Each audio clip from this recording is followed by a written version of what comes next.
to the second panel. The first one was fantastic, and also just a shout out to this wonderful location. This is Audiostack's first time in Cannes, where we could put actually content together, and I think, the Audiostack team did really well. Well done.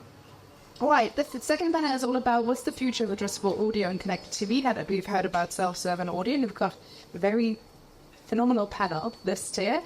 But just to introduce the topic, I think audio and connected TV have been on everyone's lips probably for the last, 5 to 10 years, so not just since yesterday. And there's an undeniable growth in both of those, from a content perspective, but also from a sheer scale perspective. CTV alone, I think, is predicted to grow to $42 billion by 2028, so it's huge, right? And I'll tell you a quick story. When I started to sell connected TV back in 2013 in the UK market, I kid you not, I actually took a 55-inch smart TV into agencies and I had a customizable bag that I had over my shoulder. And we took it into agencies to showcase what the user experience is, or how they access the smart hub, what are some of those formats. And obviously for the last 8 years or so, I've been in audio, which is a phenomenal advertising, really I think in some cases undervalued.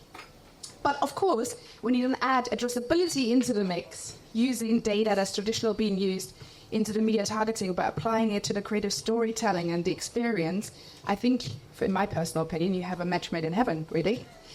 So probably I would like to say it's maybe standard practice to do addressability in audio and connected TV, but actually is it? So what we really want to discuss today with my phenomenal panelists is what's the future of addressable audio and connected TV, and how we can apply audio and AI actually in some of those planning and strategy process. But before we dive in, I would like each of you to give a quick introduction of what you do, who you are, why you're here, and then we can dive into some of the questions. Emma, do you want to start? Am I starting? Okay, great. So, Emma Wright, I run the commercial operation NumberEight. NumberEight is the addressability part in this statement, and we're an ID-less data provider, and that means that we leverage technologies like AI, all types of AI, not just generative AI, but all types of AI, in order to better understand users, both behaviors, demographics, and so on. We work in entertainment in general, but audio, for example, has been one of our focus. We're launching a new podcast product imminently, and really thinking of how do you do targeting better. So some of the questions in the previous panel about how do you use AI in targeting is really the answers we are trying to provide. Thank you. I'm Ollie Saunders. I look after the Addressable product globally for Wavemaker, which is a WPP media agency. I'm also involved in the Group M-wide Addressable efforts. I've been doing that for about 6 years of my career, before which I was an investment banker for 12 years. So a little bit of random history for you. And go. That's why it's the slowest I'm here. Dressed but not intended. My name is Dan Black. I'm head of CTV at Teads. For those of you who don't know Teads, we care very passionately about brands and connecting those brands to audiences. And you may have seen that small advert we've got down on the board, but we're doing that by connecting audiences across screens, so through the glass. And most recently, we've added CTV to our repertoire of products, and we're just exploring the creative opportunities that brings to us. Last but not least, hopefully. We've switched over. Last but not least, hopefully. I'm Zoe, and I head up commercial over at Say It Now. For those of you that don't know who Say It Now are a voice and tech platform. We sit on an applied AI infrastructure, and what that means is we can create a voice call to action cross-channel. So we are enabling channels to have better measurement and engagement. We started in the audio space, smart speakers and audio. They're a match made in heaven, but what we see is that actually it's really important for us to have an omnichannel approach, cross-channel, using voice as that solution. So we're doing some really great things with voice assistants. Thanks. Fantastic. All right, let's dive straight in. Let's start with you, Ollie, from an agency perspective. Why is addressability such an important part in the planning right now? And also, add a second question to it. Yes. What's next? What's ahead of us? Okay. Why is it important for agencies? Well, I suppose it's, when we think about the theory that goes behind it, it is the modern way of doing digital planning and buying, and that is what we call matrix planning. So it's thinking about how you speak to audiences at the moments which matter to them. And in order to do that, it takes a bit of an evolution. It's not just the sort of standard, let's buy some TV. It's asking who are we speaking to and how might we test speaking to them differently to really drive returns. So far you've had media targeting, which has helped, but how about if we added some personalized creative to that as well? And then how about we do that across the media plan in a truly omnichannel way, which is creatively consistent, is also through the funnel, and from which we can extract learnings to drive evolution. Whether that's in like the creative that evolves, the product from the feedback of what users are effectively saying about the advertising and therefore the product, or just the way that we speak to consumers more broadly, reduce waste and drive returns up. The future of that, well, I suppose it's kind of here. I mean, if I think about the way we're doing it for some of our clients, not all of our clients, I think maybe in the future is a rollout for everyone. And it's going to take some work on the client side as well, and therefore some education on our side. Mondelez is one of our big global clients. They have Cadbury as a brand. Mondelez adopted at the center, like in their, the CEO down speaks on the earnings call every quarter about empathy. But that is a theory that we wrote with them. We co-wrote that alongside Ogilvy. So their creative media and brand were effectively saying, how can we speak with empathy and relevance to our customers? And that's been worked into their DNA such that 2 years ago at Cannes, we won all of the Lions with a pretty cool campaign, Shah Rukh Khan My Ad. You may have seen it. It's like the world's biggest celebrity, personalized, AI deepfake looking avatar stuff.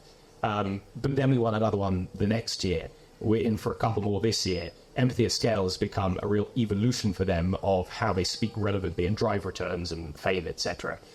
That's not the case for all our clients. And I think that is the future. It's working that thinking into everybody.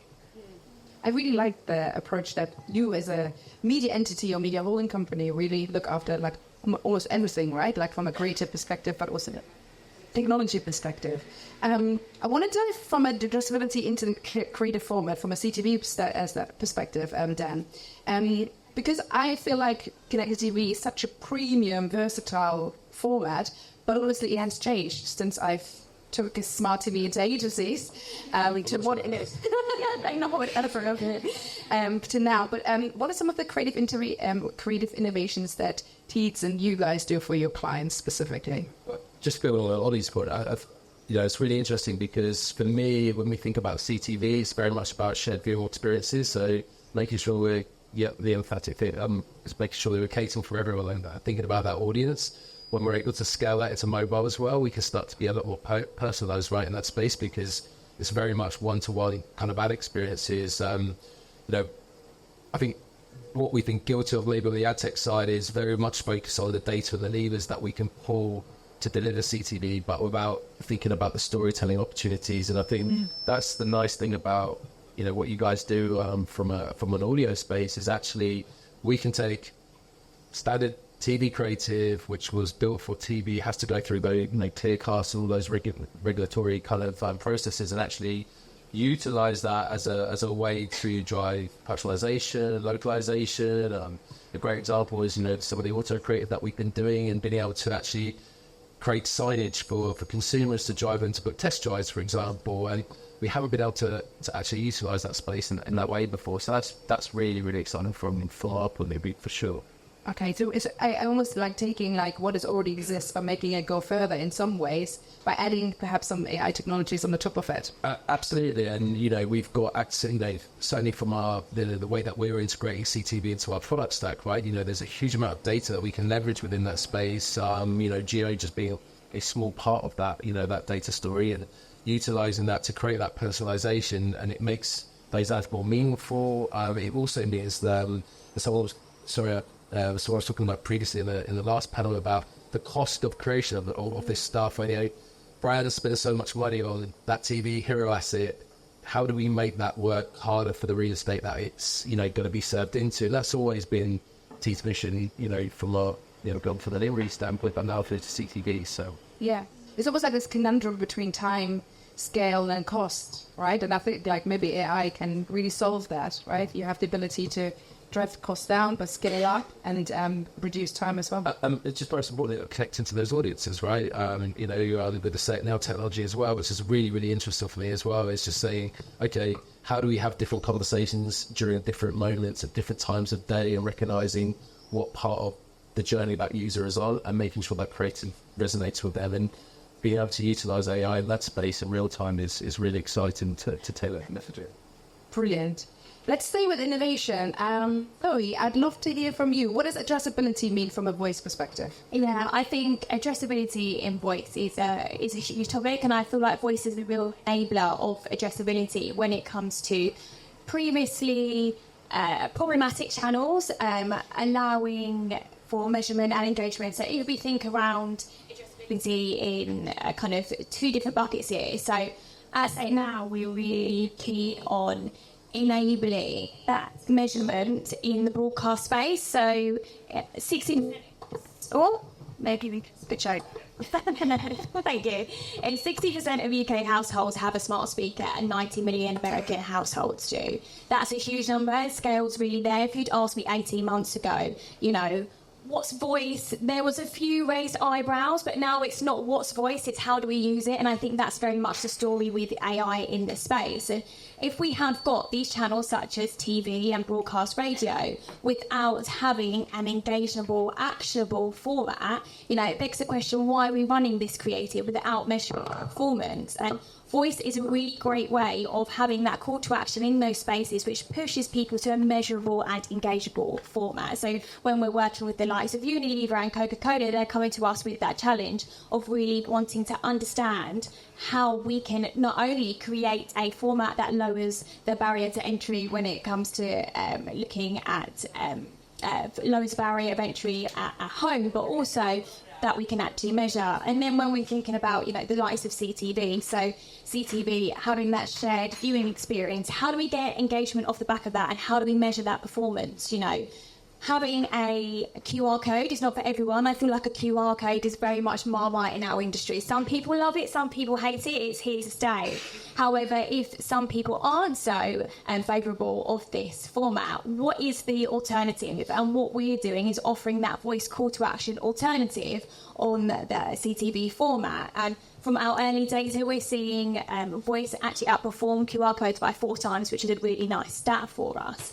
And if we're thinking about the consumer when we are, you know, looking at these voice experiences, having a remote and a mobile phone is not for everybody. You know, having that dual experience and offering that voice call to action that really decreases that cognitive load and really enables for that quick and easy instant access, whether it's voice commerce or sending more information to phone, is really, you know, is winning with our clients. And I think it's really enabling us to have that addressability cross-channel. Wonderful. That's really, really awesome. Emma, like let's just talk about like what is everything is underpinned. I think it's data, probably, right? I don't know if you agree on that or not. That data underpins everything we do. Yeah, probably, yes.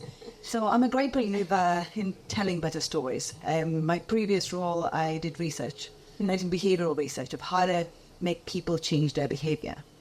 And when you do that and you try to understand how to change people's behaviour, you discover that all of our behaviours are really emotionally driven. What we buy, what we do, what we choose is really emotional.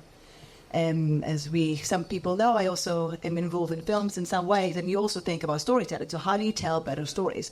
And the truth is that data is the true power behind storytelling. You need to connect to your audience. You need to understand what talks to them. We're talking about the moments that matter, right? But those are all kind of moments. It's whether I'm currently hungry, I will notice food advertisement more because my brain is programmed to actually look for the information that's relevant for me. It's knowing that I'm currently relaxing at home, and that will really change my behavior, rather if I'm currently running or working out in gym. All of those pieces of information is really critical to how we do, and this is exactly what we try to resolve. So there are a few challenges that we were approaching. The first one is, how do you really solve addressability without IDs? Because we're idealists. And how do you walk away from IDs with, one, privacy at the heart, and second, good conscience that you're not really violating user privacy? So one, doing that. that really was resolved by leveraging AI on device computing, not necessarily generative AI, but AI is really a really broad stroke of many technologies that are currently, summarized into generative AI, but generative AI is a big part of where we see the future goes to. And then really understanding what is important to users? Who are we? And that's where we often try to leverage things like behavioral information rather than things like surveys or what people say about themselves, but actually looking at the behavior of the users as they engage with different devices to say, okay, you're currently driving, or you're currently in a vehicle, or you're currently walking your dog. What does it mean about you? What does it mean about what you care about? And that also creates the different cohorts. Who are you as a person? I'm a pet owner. I'm a luxury buyer, and well, my shoes. I am the cardio champion because I have a husky, not because I had a choice, but I mean, and so on and so forth. And all of those things really talks about who I am and what I will care about. And if you write a story, for me, it will tell a very different story, a very different narrative than if you'll tell thing that Amber talked about it earlier, when changing the weather. So imagine this changing the weather can really change how you react to an ad. Imagine if you knew that someone is currently working hard versus relaxing. How would that change what you write to them or what you tell them? I think that's, and that expand into also, you can leverage it to also understand people's demographic without violating their privacy. You can expand it endlessly. But that's the core of what we're trying to achieve. And that's also at the core of how you design creatives. Now AI can also make sure that you can design all of these different creatives at tip, but yeah, I mean, fantastic. I think one of the things that came in my head whilst you're talking, Emma, is how do you take this learning and consistently apply it to reiterate? And I guess from an agency, from a vendor perspective, but across anything, it's how do we, back in the day, addressability used to be dynamic creative optimization, or maybe it still is. Right, but how do you use AI to apply this consistently so you constantly learn all of the time and for your brands and hopefully have better outcomes? Yeah, I mean, from our perspective, there are two parts to answering that. First of all is the strategy piece, the thinking before the production begins, and having a sort of a learning agenda. You're governing, testing hypotheses. What are the things you always believe, your rules of thumb you may have held as a brand internally, the things that you've maybe argued with procurement about, but never been able to prove. So we set up a structure such that through a learning agenda, decision trees, and a content matrix, the sort of holy trinity of addressable strategy, we can logically approach proving things out so that we can do things differently next time. We answer the so what question. I suppose the other piece is what an addressable structure by linking together creative and media. I think it's the only place in advertising where those two things are joined in data. I think I'm running out of battery here. Let's look at that one. Nearly finished my point, but by linking those two things together, we can begin to predict performance in a causal fashion, and that is what we're doing as an agency group with a big agency we bought called Halia, and I think that unlocks the great feature of advertising. Yeah.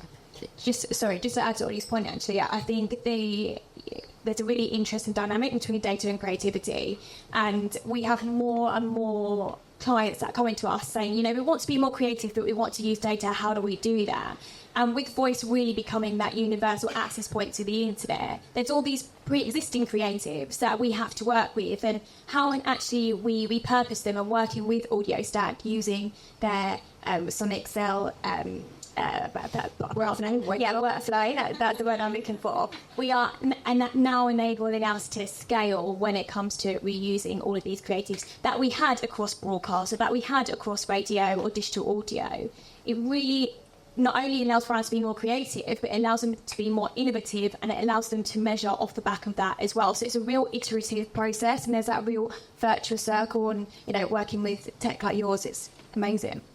Yeah, and again, just kind of emphasising, your points, or certainly yours, Zoe, is we're really blessed at Teads. We have a huge contextual data set, which we've, since I joined Teads in 2014, that's been the fundamental backbone of our whole business. So we've built a platform that delivers on outcomes. So we're utilising machine learning to test outcomes. So We probably don't shout about this enough, but for the last 6-7 years through our platform, we run multiple creatives on single line items. Our machine learning understands which ones are delivering the best value for the client, whether it's a price point or it could be a business outcome, it could be a KPI that we're optimizing towards.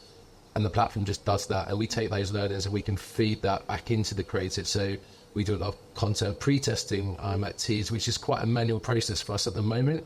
We're starting to utilize AI to automate that process and build a set of tools that will do that in real time when you're actually activating those campaigns.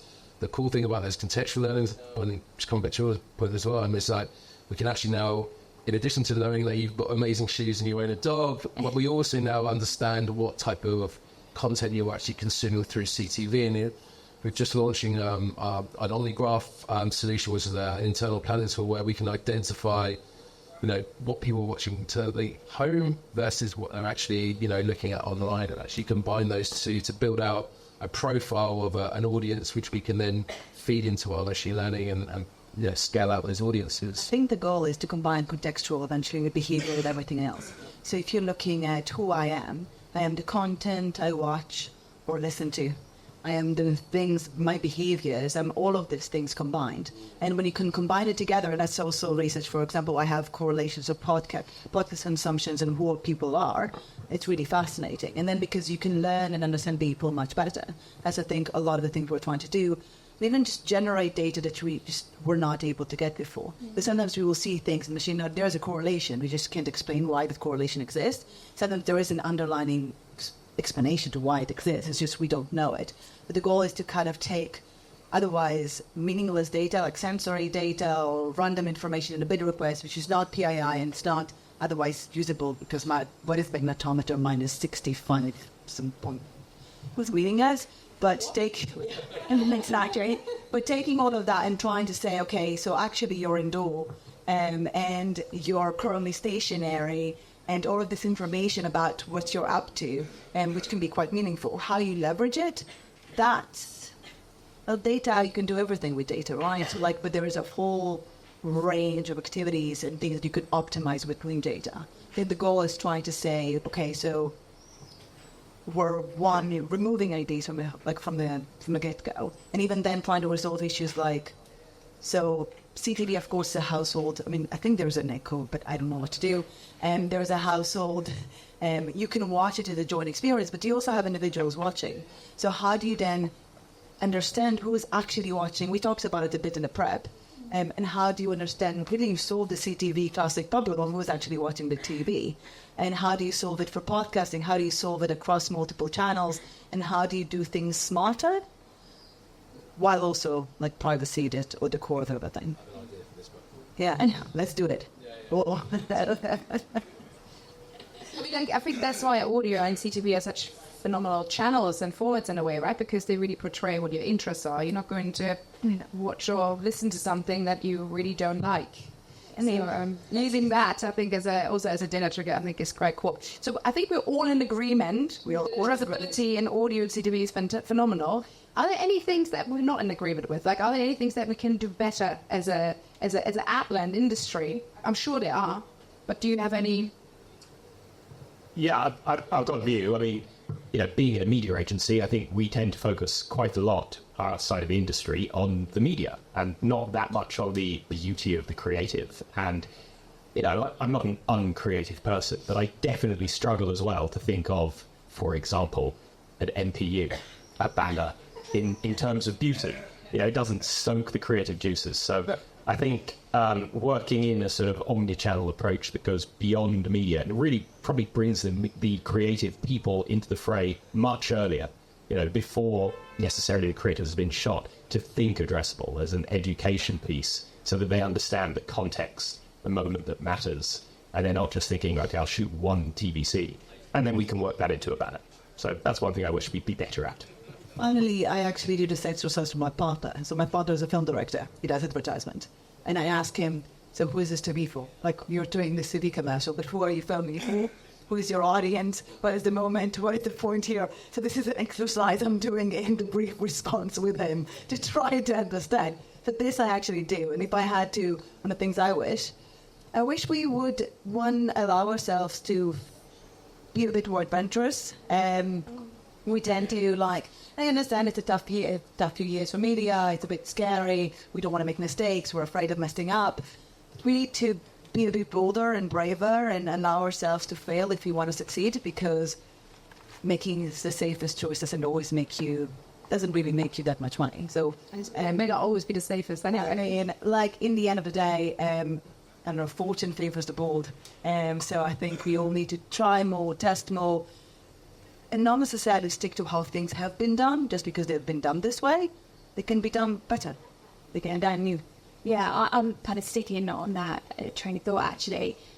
As an industry, I think we're quite good at leaning into innovation, and we want to try and test new things, but then past the point of that test budget and trying and testing, like, what's the next step and how do we iterate? How do we make sure this becomes more of a holistic strategy? And I'd like to see people lean into that more and lean into innovative solutions that are really offering that measurement, that don't just stop at this campaign, that actually pave the way for the rest of the strategy, not only for that brand, but also that are really, leading the way for other brands in that space as well. And I think Voice does a really good job at giving insights and iterating for brands, for sure.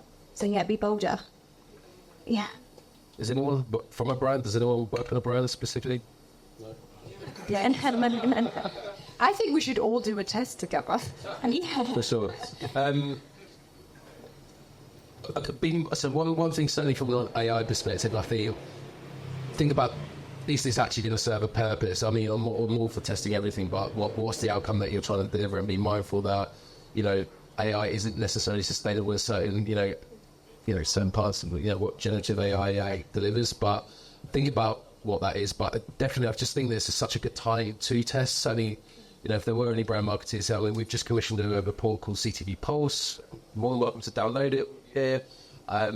We saw about 49% of marketers, brand marketers, don't really understand quite yet what the value is within CTV and what that necessarily, what CTV is going to bring to them. And I think do that better storytelling piece to the clients, make it really, really easy for them to understand what that purpose is, and then give them meaningful tests and do it as listeners blowing the door open this year, certainly from a CTV perspective, and what can be done in this space.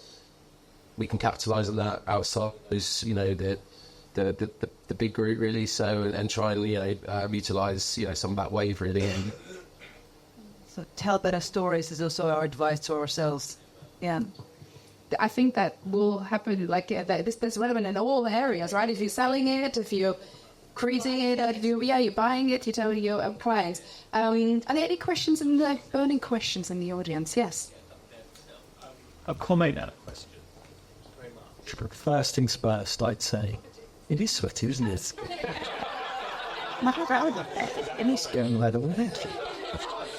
It is hot. We're in Cannes. First things first, thank you very much. Two cracking panels. And it hasn't escaped my notice that we're here with Audiostack, Say It Now, Audio, and the mics aren't working that great. So well done. Really well done. My question is, what are the biggest kind of misconceptions that you think clients have in the addressable audio CTV space?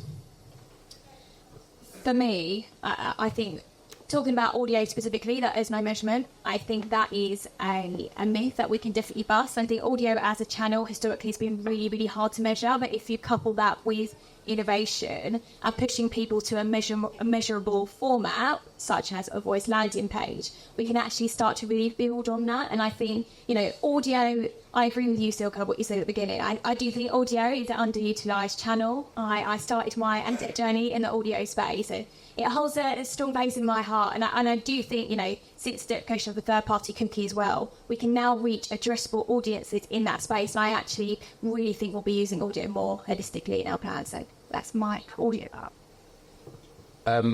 It's just interesting. So you said earlier that the QR code is not for everyone. I think if you do it right, right. So we've recently integrated. So we've integrated kind of Audiostack tech into an auto ad, but combine that with the power of our internal creative studio, and actually, essentially serve that, I guess, that QR code as part of the ad experience, but later into the creative. And what we've seen is a huge amount of brand uplift. Even if people aren't necessarily utilising the QR code, we see about 200% uplift in brand effectiveness. So unaided awareness, brand recall is really amazing. So myth busting around, I guess, utilising the QR code, but actually combining that with AI, with audio, actually sets a really strong format. I guess also like the combination of audio with the QR code. It's like we talk about the audio-visual transfer. So what you hear, and then you might turn your head and see the QR code and do an action, for example. Absolutely. What you hear and what you see and vice versa, right? And I think it's a really powerful storytelling narrative, especially if we're looking at a channel like CTV, where you are having that really shared viewing experience. There is something for everyone when you're looking at joining these both innovations. Misconceptions from my perspective are, we're already doing this, aren't we? Is one. Second is that it is quick and easy to do.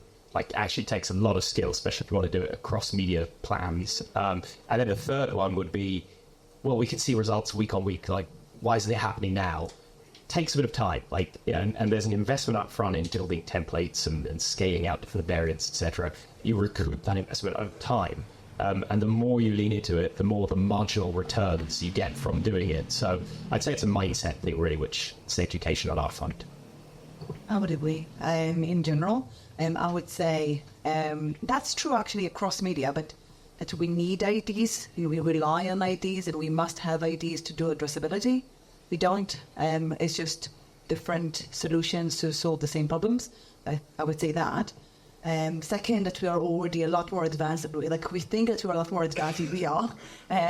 Yes, we're super privacy compliant, and we have everything sorted, and we know everything. No, we do not. Unfortunately. Well, and cookies go away, please.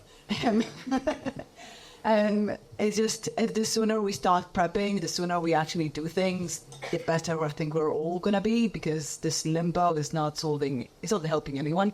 But I think that's kind of some myths that we sometimes want to believe, because they're easy, because they're the same, and change is scary. So, yeah. Wonderful. I don't know how we are on time. We wanna shut it off. Thank you so much. I think it's been really exciting. At least I loved it. I hope you did too. There's some nice Aperol spritz over there, and actually also Timo is next to reveal something from Audiostack, I believe. So hang around. We're gonna have a drum roll. But yeah, thank you so much for listening, and I hand over to Timo in 5 minutes or so.